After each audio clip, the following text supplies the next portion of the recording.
বেশ কিছু কথা থেকেই গেল, সর্বশেষ একটা হাদিস বলে দিয়ে আমি আমার বক্তব্য শেষ করে দিচ্ছি, যেহেতু সময় পাস হয়ে গেছে।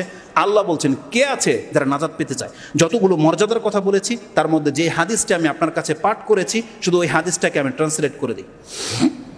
রাসূলুল্লাহ সাল্লাল্লাহু আলাইহি ওয়াসাল্লাম একদিন বেরিয়ে এসে বলতেছে, তিনি খারাজা আলাইনা ফাকালা আবশিরু, তোমরা সুসংবাদ গ্রহণ করো। কাদেরকে বলা হয়েছে? যারা বলেছিল আলাস্তুম আলাইসা তাশহাদুনা আল্লাহ ইলাহা ইল্লাল্লাহ ওয়া আন্নী মুহাম্মাদুর রাসূলুল্লাহ, তোমরা কি এ কথার সাক্ষ্য দিচ্ছ না যে আল্লাহ ছাড়া সত্য কোনো মাবুদ নাই আর মুহাম্মদ আমি হচ্ছি আল্লাহর রাসূল? বলছে কালু নাম, আমরা এই কথা তো বলি। কিসের ভিত্তিতে? আপনাদেরকে যদি জিজ্ঞাসা করা হয় আল্লাহ কয়জন, আপনারা বলবেন একজন। কিসের ভিত্তিতে? রাসূলুল্লাহ সাল্লাল্লাহু আলাইহি ওয়াসাল্লাম বলছেন, আল্লাহকে যদি এই পৃথিবীবাসী মেনে থাকে তার মানে এর সাবাব হচ্ছে কোরআন। আপনি বলেন তো দেখি, সৃষ্টি আর স্রষ্টার মাঝে সম্পর্ক জুড়ে দিতে পারে? পরকালের যত কথা আছে, আল্লাহ একজন স্রষ্টা আছে, আপনার সৃষ্টিকর্তা আছে, এটাকে প্রুফ করার মতো আপনার কাছে কোরআন ছাড়া আর কি আছে? এই কোরআন ছাড়া আর কার কাছে কি আছে? এই কোরআনের জ্ঞান যদি আপনার অন্তরে না থাকে, তাহলে আপনার পরিচয়, আপনার রবের পরিচয় আপনার কাছে কি আছে? কিছুই নেই। যার কাছে কোরআনের জ্ঞান নাই তার কাছে তার রবের কোনো পরিচয় নেই। তাকে শয়তান যেদিক খুশি সেদিকে নিয়ে যাবে। আল্লাহ সুবহানাহু ওয়া তাআলা বলছেন, বান্দা আমার পরিচয় আমি কোরআনে নাজিল করে দিয়েছি, তোর কাছে সেই কোরআনই নাই, বোরহানই নাই। কিসের উপরে ভিত্তি করে আপনি কথা বলেন? কিসের উপরে ভিত্তি করে? কিসের উপরে আপনি দাবি করলেন যে আপনি হক পথে আছেন? কিসের উপরে? এই কোরআন ছাড়া আপনার কাছে তার কিছুই নেই হক, কিন্তু সেই কোরআনটাকে আপনি ছুঁড়ে ফেলে দিয়েছেন। যেটা ছিল বুরহান, আল্লাহ বলছে এটা হচ্ছে ফুরকান, এটাই আপনার কাছে নাই। তাহলে আপনি কিসের ভিত্তিতে দাবি করেন যে আপনার এই বিশ্বাসটা সঠিক বিশ্বাস? কি করে হতে পারে এটা? আল্লাহ সুবহানাহু ওয়া তাআলা রাসূল সাল্লাল্লাহু আলাইহি ওয়াসাল্লাম বলছেন, এই যে তুমি আমার প্রতি ঈমান আনলা, তোমরা যে বলতেছো লা ইলাহা ইল্লাল্লাহ, আল্লাহ ছাড়া সত্য কোনো মাবুদ নেই, এটা সাবাব কি, কারণ কি? রাসূল সাল্লাল্লাহু আলাইহি ওয়াসাল্লাম বলছেন, ফা ইন্না হাযাল কুরআন সাবাবুন, এই কোরআনটাই হচ্ছে সেই সাবাব। এই কোরআনের কারণে আজকে তোমরা বলতে পারতেছো যে লা ইলাহা ইল্লাল্লাহ, আল্লাহ ছাড়া সত্য কোনো মাবুদ নেই। এই কোরআন যদি না থাকতো তোমরা কোনোদিনই এই কথা জানতে পারতে না যে আল্লাহ ছাড়া সত্য কোনো মাবুদ নেই। কোরআন যদি তুমি ছেড়ে দাও, তুমি বুঝবে না যে তোমার রব তোমার কাছে কি চায়, তুমি বুঝবে না।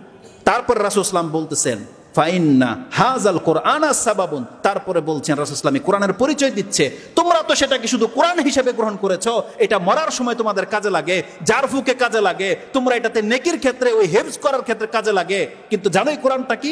তারাফাহু বিয়াদিল্লাহ, তার এক প্রান্ত আল্লাহর কাছে আছে, ও তারাফাকু ওয়া তারাফাহু বিয়াদিকুম, এক প্রান্ত তোমাদের হাতে আল্লাহ লটকিয়ে দিয়েছে।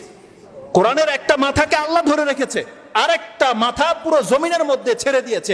আল্লাহ বলছে যে ধরবে সে নাজাত পেয়ে যাবে। রাসূল সাল্লাল্লাহু আলাইহি ওয়াসাল্লাম বলছেন, তারাফাহু বিয়াদিল্লাহ, আল্লাহর হাতে এক প্রান্ত আছে, ওয়া তারাফাহু বিআইদিকুম ফাতামাসসাকু, রাসূল সাল্লাল্লাহু আলাইহি ওয়াসাল্লাম বলছেন ফাতামাসসাকতুম বিহি, তোমরা খুব শক্ত করে এটাকে ধারণ করো। ফাতামাসসাকতুম বিহি ইন্নাকুম, জেনে নাও নিশ্চয়ই তোমরা লান তাদিল্লু ওয়া লান তুহলিকু বাদাহু আবাদা, যেই ব্যক্তি কোরআনটাকে ধরে নিতে পারবে এই ব্যক্তিকে কোনো কেউ গুমরাহ করতে পারবে না, আর এই ব্যক্তি কোনোদিন হালাকও হবে না।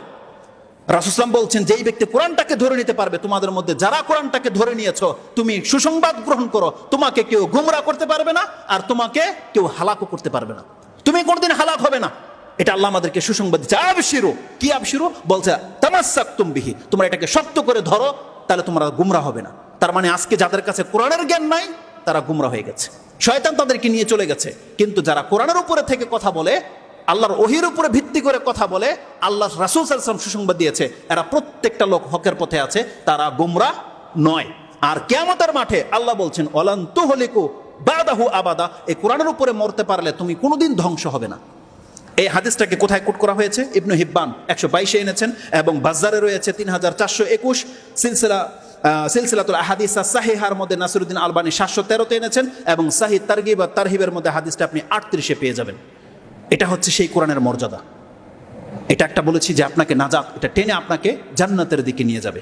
আর বলেছিলাম যে কোরআন জান্নাতে আপনাকে যেমন নিয়ে যাবে, জান্নাতেও আপনাকে কতটা মর্যাদাবান করবে, ওই হাদিসটাও আমি আপনাকে বলে দিই। আর মিডলে যত কথা আছে ইনশাআল্লাহ আজিজ পর্যায়ক্রমে সেটা আমি আপনার কাছে উল্লেখ করব।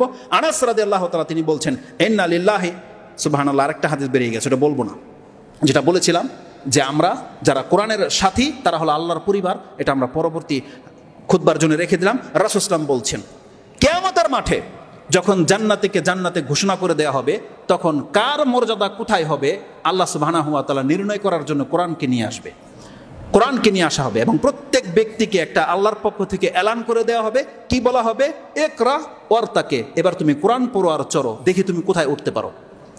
একটা সিঁড়ি লাগিয়ে দেওয়া হয়েছে, বাচ্চাকে আপনি সিঁড়ি লাগিয়ে দিয়েছেন যে কে কত দ্রুত উপর উঠতে পারে, সে ওই জায়গা পেয়ে যাবে।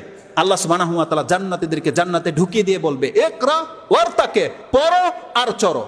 ওয়ারাত্তিল কামা তুরাত্তিল ওয়ারাত্তিল কামা কুনতা তুরাত্তিল ফিদ দুনিয়া, তুমি যেইভাবে তার তিলের সাথে কোরআন দুনিয়াতে পড়তে থাকতে, এভাবে মধুর সুরে পড়তে থাকো আর চড়তে থাকো। ইন্না মানজিলাতুকা, আরেক জায়গায় আছে মানজিলুকা ইনদা আখিরিল আয়াতিন তাকরাউহা, তুমি যেখানে গিয়ে কোরআনের সর্বশেষ আয়াত পড়ে গিয়ে থেমে যেতে পারবা, যা তুমি দুনিয়াতে পড়েছো ওই জায়গাটা হবে আজকে জান্নাতে তোমার মর্যাদা, ওই জায়গাটা। তার মানে আপনি যদি কোরআন থেকে ফার্স্ট টু লাস্ট পড়ে থাকেন প্রতিনিয়ত, আপনি পড়তে থাকবেন। এটা শুধু হাফেজদের জন্য নয়, এতদিন বুঝতাম যেটা হাফেজদের জন্য, বলা হয়েছে সাহেবুল কোরআন, যারা কোরআনের সঙ্গী। সাহেব হচ্ছে যে সব সময় কোরআনের সাথে লেগে থাকে। যতটা আপনি হেফজ করতে পেরেছেন, কিন্তু আপনি ফার্স্ট টু লাস্ট, যেটা আল্লাহ বলেছেন ইকরা ওয়ারতাকে ওয়ারাত্তিল কামা কুনতা তুরাত্তিল ফিদ দুনিয়া, যেভাবে আপনি দুনিয়াতে তারতিলের সাথে পড়তেন, আল্লাহ বলবে বান্দা তুই ওইভাবে পড়তে থাক আর চড়তে থাক। তার মানে শুধু হাফেজদের জন্য নয়, জেনে নেন এই কোরআনকে যারা নিজের সঙ্গে করে নিয়েছে, আল্লাহ সুবহানাহু ওয়া তাআলা তাকে কাল কিয়ামতের মাঠে ওই জায়গাতে উঠিয়ে দিবে যেই জায়গা পর্যন্ত সে কোরআন এই দুনিয়াতে পড়েছিল। আল্লাহ সুবহানাহু ওয়া তাআলা যেন আমাদেরকে কোরআনের সঙ্গী, কোরআনের হক আদায় করে এই জমিনে বেঁচে থাকার তৌফিক দান করে। যেই কথাগুলোর প্রতি আমরা ঈমান আনার দাবি করলাম, যেটা আল্লাহর কালাম, এটা হিদায়াত, এটা নূর, এটা বরকত, আল্লাহ যেন এই কথাগুলোকে সত্যি সত্যি আমাদের অন্তরে বসিয়ে দেয়, যাতে করে মরার আগ পর্যন্ত এখন থেকে যেন আমরা সেই কাজ করা শুরু করে দিই। আমরা যেন তওবা করে নেই যে আল্লাহ তোমার কোরআনের সাথে আমরা যে বেয়াদবি করেছি, আল্লাহ তা থেকে আমরা ক্ষমা চাচ্ছি, আল্লাহ তুমি আমাদেরকে ক্ষমা করে দাও। মরার আগ পর্যন্ত আপনাকে এটার হক আদায় করতে হবে, আপনি পড়তে হবে। এই রমজানই আপনাকে সেই কাজটা করে দেখাতে হবে যে আপনি যেন অন্তত পক্ষে থ্রুলি কোরআন পড়তে পারেন। আপনার মুখের জড়তা যেন এই রমজানে কাটাতে হবে, আপনার আর কোনো কাজ নাই এই রমজানে, এই কোরআনকে আপনাকে পড়তেই হবে। এই কোরআন, এটা হচ্ছে আমাদের পক্ষ থেকে এটা আহ্বান। এই হাদিসটি রয়েছে তিরমিজি এবং আবু দাউদে। ইমাম তিরমিজি হাদিসটাকে 2914 উল্লেখ করেছেন এবং আবু দাউদে হাদিসটাকে একেবারে সালাতের অধ্যায়ে 355 নম্বর পরিচ্ছদে এনেছেন। 1464 1464 নম্বর হাদিস এটা। আল্লাহ সুবহানাহু ওয়া তাআলা যতগুলো কথা বলেছে, আল্লাহ আমাকে, আমার পরিবারকে এবং আমাদের মুসলিম ভাইদেরকে আমল করার তৌফিক দান করো। আকুলু লিকাউলি হাযা আস্তাগফিরুল্লাহ লি ওয়া লাকুম ওয়া লিসাইরিল মুসলিমিন ফাস্তাগফিরু ইন্নাহু হুয়াল গফুরুর রহিম।